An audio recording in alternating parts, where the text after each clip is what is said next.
إن الحمد لله نحمده ونستعينه ونستغفره ونتوب إليه من شرور أنفسنا ومن سيئات أعمالنا. من يهده الله فلا مضل له ومن يضلل فلا هادي له، وأشهد أن لا إله إلا الله وحده لا شريك له، وأشهد أن محمدا عبد الله ورسوله، وبعد. السلام عليكم ورحمة الله وبركاته.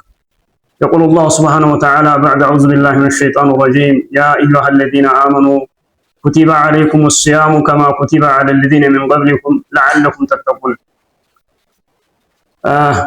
ቢስሚላህ ዛሬ እንግዲህ ያው ቢላል ኢንሻአላህ በጣም ባማረና በጣም በሚያስደንቅ ሁኔታ ጎብኝተን በጣም የረካሁበት ቀን ነው ዛሬ። አልሐምዱሊላህ እንግዲህ ቢላል አልቆ የመጨረሻውን ፍሬ አላህ ሱብሓነሁ ወተዓላ ተሚያቸው ሰዎች አላህ ያደርገን እላለሁ። ቢላል ወላሂ እኔ እንደዚህ አይነት ይሆናል ብዬ አልጠበቅኩትም ነበር።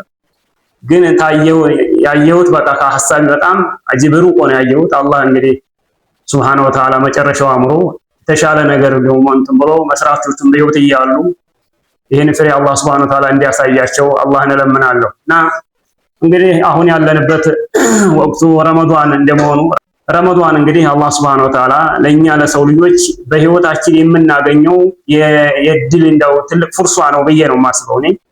በዚህ በረመዷን እንዴት መቀበል አለብን የሚለው ረመዷን ተመግባቱ በስተፊት ሰውየው ተውበት ማድረግ አለበት። ወደ አላህ ሱብሓነሁ ወተዓላ ተውብቶ አላህ ዘንድ የሚገኘውን ትሩፋት ለማግኘት ንጹህ ተውበት ያስፈልጋል።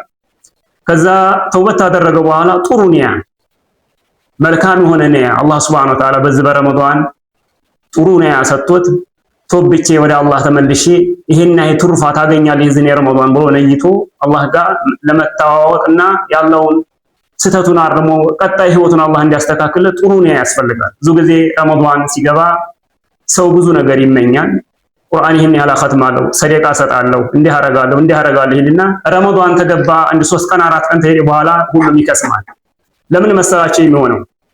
ይሄ የሚሆንበት ምክንያቱ አንድና አንድ ነው። እሱ ምንድነው? በአማን ቀን ረመዷን ተመምጣቱ በስተፊት ወይንም በህይወት ዙሪያችን እስቲቃማ የሚባል ነገር ስለሌለ ነው።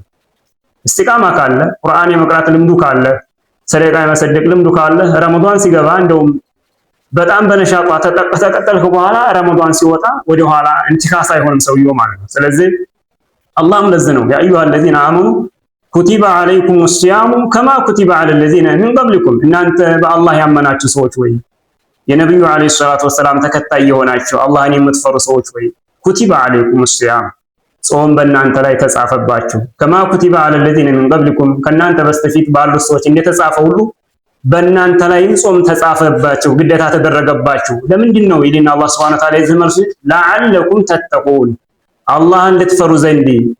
ረመዷን እንግዲህ ሸህሩ ተውባ፣ ሸህሩ ተቅዋ፣ ሸህሩ ሰደቃ፣ ሸህሩ ኢትሷል አላህ ዘንድ የምትገናኝበትና ወደፊት ቀጣይ ህይወትን ዱዓ አድርገህ አላህ ዘንድ ያለህን ትሩፋት ቀጣይ እንግዲህ የምትወስንበት ራስ ነው። ረመዷንን ማግኘት ፍርሷ ነው። በህይወት አጋጣሚ ረመዷንን ሳያገኙ የሄዱ ሰዎች ብዙ ሰዎች አሉ። ረመዷንን አላህ Subhanahu Wa Ta'ala ያደረሰው ሰው ትልቅ የፍርሷ አላህ ዘንድ እሱን ለግሶታ ማለት። ስለዚህ በአግባቡ ረመዷንን ተቀበለን እንትን ማለት አለብን ማለት ነው።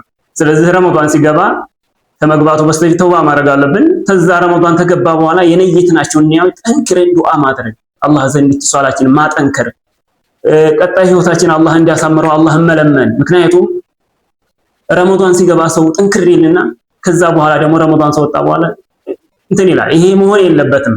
በረመዷን አንዴ ሰውየው አላህ ጋር ተተዋወቀ በኋላ በህይወት ፍጻሜው እስከ ህይወት ፍጻሜው ለመጠንከር አላህ ዘንድ ያው ጠንካራ ሆኖ ረመዷን ማሳለፍ አለበት የሚለውን ለማሳለፍ ነው። ከዛ በኋላ ረመዷን እንግዲህ አኺር የሚገኝበት ነብዩ አለይሂ ሰላቱ ወሰላም በዚህ ባሽረል አኺር አጠቃላይ ሙሉ ለሙሉ መስጂድ ገብተው የሚያሳልፉበት ከሴቶቻቸው የሚርቁበት እና ኢባዳ በማድረግ ብዙ ሰዓታቸውን በዙ በረመዷን ዙሪያ የሚያረጉበት የነበረ ወር እንደሆኑ ሁላችንም ጠንክረን ልናደርግ ይገባናል የሚለው መልእክት ለማስተላለፍ ነው። አላህ Subhanahu Wa Ta'ala እንግዲህ ረመዷን ደርሰው የረመዷንን ትሩፋት አግኝተው ከረመዷን ተጠቅመው ቀጣይ ህይወታቸው አምሮላቸው ኻቲማቸው አምሮ አላህ ጋር ሲገናኙ ተማያፍሩ ሰዎች አላህ ያደርገን እያልኩኝ በዚህ ንግግሬን መቋጨት ፈልጋለሁ።